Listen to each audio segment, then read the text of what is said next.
Historia del Perú, Ferdinand Vilar. Bienvenidos al canal Audiolibro de Historia. Aquí nos dedicamos a explorar, en cada entrega, acontecimientos y personajes que han marcado el devenir de la humanidad.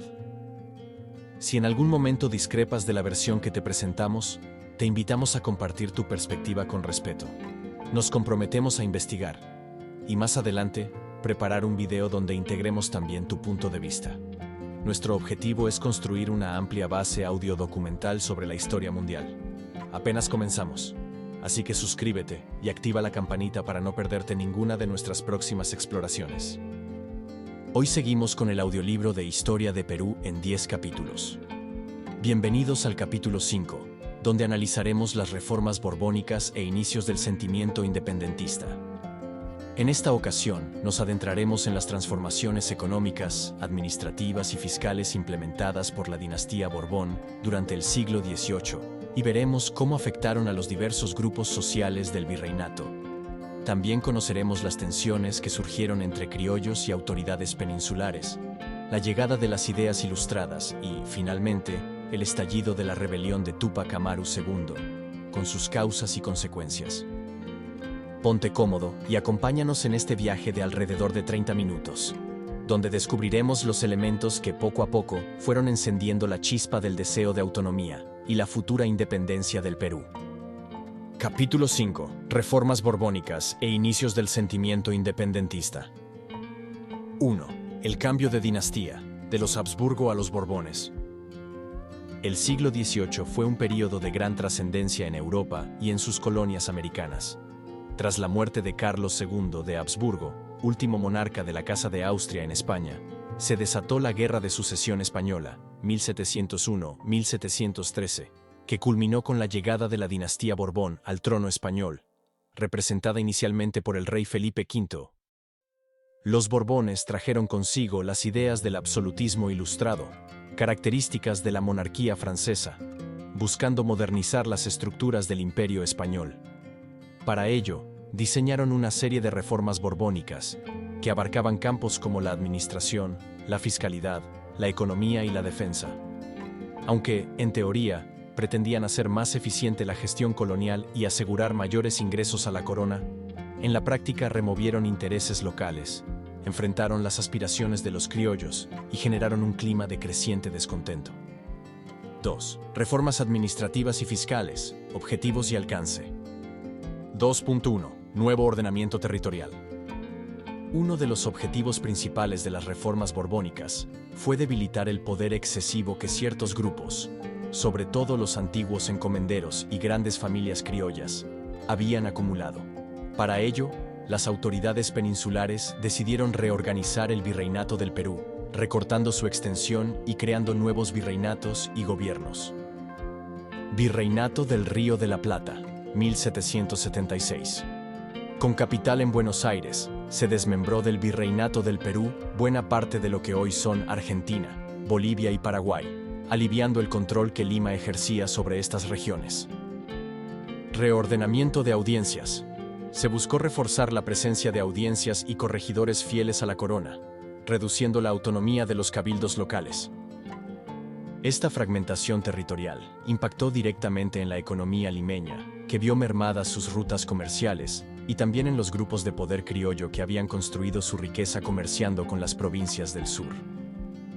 2.2. Incremento de los impuestos y fiscalidad. Para fortalecer las finanzas del Estado y afrontar las guerras en Europa, la corona necesitaba mayores ingresos.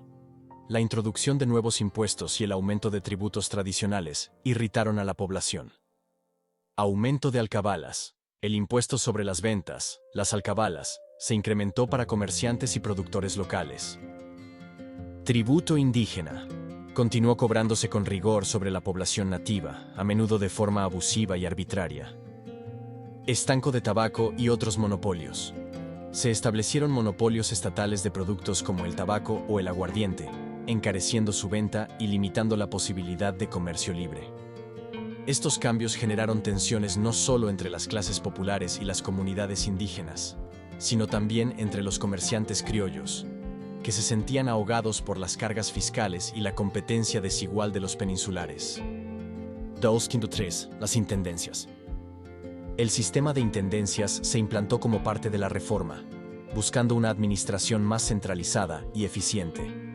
Los intendentes, designados por la corona, administraban justicia, regulaban la economía y controlaban la recaudación de impuestos en sus territorios.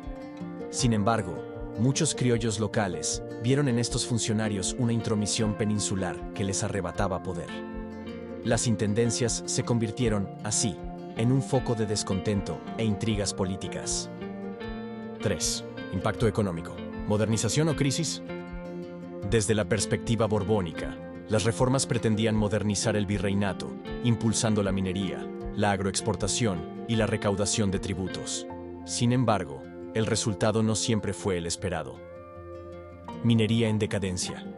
Pese a los intentos de revitalizar la explotación de plata y otros metales, la producción había descendido desde finales del siglo XVII, especialmente en Potosí, y los yacimientos más ricos estaban cada vez más profundos y caros de explotar. Tensiones comerciales. Se introdujeron concesiones para el libre comercio en ciertas regiones, con la intención de dinamizar los puertos del Atlántico, Buenos Aires, Montevideo, pero esto perjudicó al Callao y a Lima, que veían menguar su antigua posición dominante. Auge de haciendas y exportaciones agrícolas.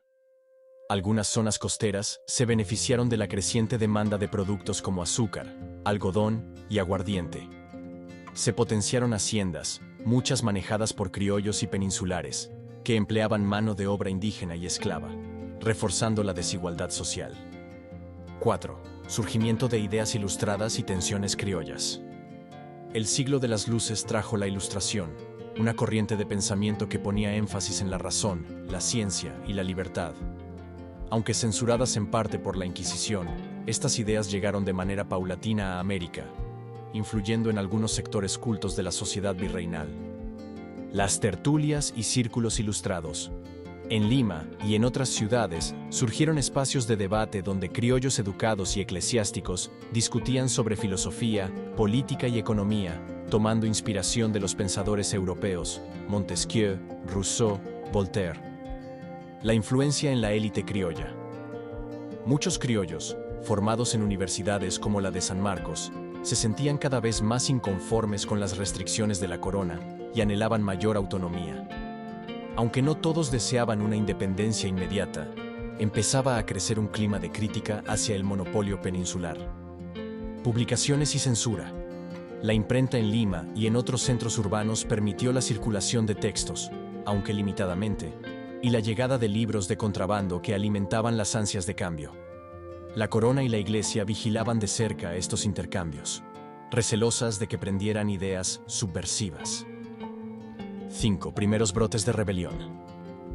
La combinación de la presión fiscal, las reformas impopulares y un mayor control peninsular desencadenó diversos conflictos a lo largo del siglo XVIII. Algunas rebeliones estallaron de manera localizada, evidenciando el descontento campesino e indígena frente a los abusos de corregidores e intendentes. Rebelión de Juan Santos Atahualpa, 1742-1756. Ocurrió en la selva central peruana. Juan Santos Atahualpa, un líder mestizo que se proclamaba descendiente de incas, buscó expulsar a los españoles de las regiones selváticas, recibiendo apoyo de algunas comunidades nativas. Aunque no logró derrocar al virreinato, la resistencia en la ceja de selva persistió varios años, y las autoridades nunca lo capturaron. Movimientos locales en la sierra. Con frecuencia, los abusos de los corregidores provocaban revueltas efímeras. Sin embargo, no contaban con organización suficiente, ni un liderazgo capaz de trascender su ámbito regional. Eso cambiaría de forma dramática con la insurrección encabezada por Túpac Amaru II a finales del siglo XVIII. 6. La rebelión de Túpac Amaru II, 1780-1783. Sin duda, el estallido más significativo de este periodo fue la gran rebelión liderada por José Gabriel Condorcanqui, un curaca y comerciante cusqueño que se autodenominó Túpac Amaru II, reivindicando el linaje de los últimos incas de Vilcabamba. Este movimiento representó un punto de quiebre, pues logró movilizar a miles de indígenas y mestizos contra las autoridades españolas. 6.1. Causas del alzamiento. Excesivo cobro de tributos. La crisis agrícola y la imposición de mayores impuestos volvieron insoportable la carga tributaria sobre la población indígena. Abusos de corregidores, representantes del poder real, cuyos actos de corrupción y maltrato eran denunciados constantemente por las comunidades. Inspiración en la memoria inca. Túpac Amaru II apeló al simbolismo de los incas, presentándose como heredero legítimo de un orden prehispánico más justo. Influencias ideológicas. Si bien no planteó un programa político de corte ilustrado al estilo francés, es innegable que existió cierta permeabilidad a las ideas de libertad y autonomía que circulaban en la época. 6.2. Desarrollo de la rebelión. La rebelión comenzó en Tungazuca, Cusco, en noviembre de 1780, cuando Túpac Amaru II capturó y ejecutó al corregidor Antonio de Arriaga, responsable de múltiples atropellos. A partir de entonces, el movimiento se expandió por gran parte de la Sierra Sur. Apoyo masivo. Numerosos aylus y comunidades indígenas se sumaron a la rebelión, viendo en Túpac Amaru II la posibilidad de liberarse de la opresión. Incluso algunos mestizos y criollos simpatizaron inicialmente con la causa. Asedio a Cusco. El movimiento marchó sobre la antigua capital inca, buscando tomarla y deponer a las autoridades virreinales. Sin embargo, la resistencia de las fuerzas realistas, reforzadas por milicias de criollos y la falta de organización militar eficaz, frustraron la toma de la ciudad. Extensión al Alto Perú. La rebelión se ramificó y surgieron otros líderes, como Túpac Katari, en la región de La Paz. Aunque con objetivos similares, no lograron coordinar un frente unificado, facilitando la respuesta represiva de las tropas virreinales. 6.3. Represión y consecuencias. Tras violentos combates y una campaña militar intensa, Túpac Amaru II fue capturado en abril de 1781. Junto a su familia y colaboradores, fue ajusticiado en la Plaza de Armas de Cusco, sufriendo un suplicio público como escarmiento ejemplar para la población. Pero, a pesar de la represión, la llama de la rebelión no se apagó de inmediato. Todavía se mantuvieron focos de resistencia hasta 1783. Reformas posteriores. La brutal represión mostró la determinación de las autoridades de mantener el orden, pero también dejó en evidencia la magnitud del descontento social. La corona introdujo modificaciones parciales en la política tributaria y moderó algunos abusos, intentando calmar los ánimos. La herencia simbólica. Para muchos criollos e indígenas, Túpac Amaru II se convirtió en un mártir de la causa de la libertad. Su nombre y su lucha mantuvieron un eco que resonaría en futuras conspiraciones y movimientos independentistas. 7. El clima preindependentista. Tras la rebelión de Túpac Amaru II, quedó claro que el control español sobre el Perú se sostenía mediante la fuerza militar y una precaria alianza con las élites criollas. Sin embargo, la semilla de la insatisfacción estaba plantada. Desconfianza entre criollos y peninsulares. Los puestos de alta jerarquía continuaron siendo reservados casi exclusivamente para españoles llegados de la península, limitando las aspiraciones políticas de los criollos. Difusión de nuevas ideas. A fines del siglo XVIII y comienzos del XIX, las noticias de la Revolución Francesa, 1789, y la independencia de Estados Unidos, 1776, pasaron de mano en mano, alimentando debates sobre los derechos del hombre y la soberanía popular. Crisis de la monarquía española. La inestabilidad en Europa, marcada por las guerras napoleónicas, dejaría a España cada vez más débil y abriría oportunidades para los movimientos independentistas americanos. 8. Anécdotas y curiosidades. La cabeza parlante de Túpac Amaru II. Las crónicas cuentan que, tras ser descuartizado, la cabeza del líder rebelde fue colocada en exhibición pública para atemorizar a la gente. Sin embargo, existió el rumor de que su espíritu seguía vivo y gritaba por venganza, reforzando el aura mítica en torno a su figura. Pinturas clandestinas. Para evitar la glorificación de Túpac Amaru II, la corona prohibió representaciones del Inca. Aún así, en la clandestinidad circularon grabados y pinturas que mostraban a un hombre en traje mestizo, con un estandarte inca, que alimentaron la leyenda y la esperanza de un renacer andino. La política de brazos abiertos. Algunas autoridades, tras la rebelión, trataron de acercarse a los caciques leales, ofreciéndoles prebendas y títulos para garantizar su fidelidad. De esta manera, la corona pretendía evitar otro levantamiento de magnitudes similares. 9 conclusiones del capítulo 5. En este capítulo hemos visto cómo, durante el siglo XVIII, las reformas borbónicas diseñadas para modernizar el Imperio español trajeron consigo un aumento de impuestos, una mayor centralización política y una reorganización territorial que, lejos de aplacar, aceleró la inconformidad de diversos sectores del Virreinato del Perú. La élite criolla miraba con recelo la injerencia peninsular, los indígenas vivían bajo la pesada carga tributaria y los abusos de los corregidores, y las ideas ilustradas daban forma a un incipiente deseo de libertad y justicia. La culminación de las tensiones se expresó en la rebelión de Túpac Amaru II, cuyo fracaso militar no impidió que su legado se convirtiera en un poderoso símbolo de resistencia. A partir de ese momento, quedó patente que la sociedad peruana estaba en ebullición y que la fase final del dominio hispánico se aproximaba, especialmente cuando la propia España se vio convulsionada por conflictos internos y guerras europeas.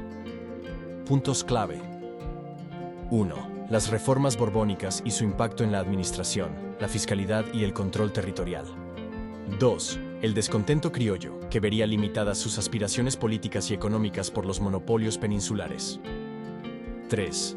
La llegada de las ideas ilustradas, que empezarían a cuestionar el orden tradicional. 4. La rebelión de Túpac Amaru II, su trasfondo, desarrollo y consecuencias, dejando un legado simbólico para los movimientos de emancipación. 5. El clima preindependentista que se gestó hacia finales del siglo XVIII, aunado a la crisis que atravesaría la monarquía española en el siguiente siglo. 10. Enlace al siguiente capítulo. Concluimos así nuestro capítulo 5.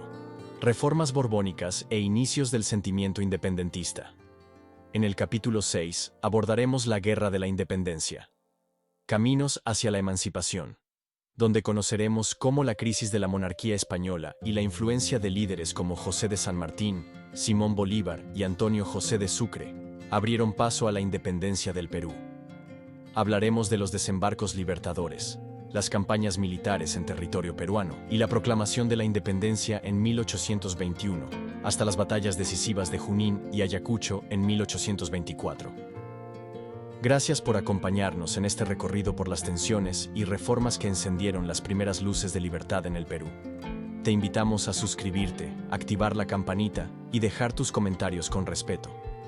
Recuerda que tu participación enriquece este proyecto de divulgación histórica y nos motiva a seguir produciendo más contenidos sobre la apasionante historia peruana y mundial. Te esperamos en el próximo capítulo, donde profundizaremos en los caminos que llevaron a la anhelada independencia del Perú.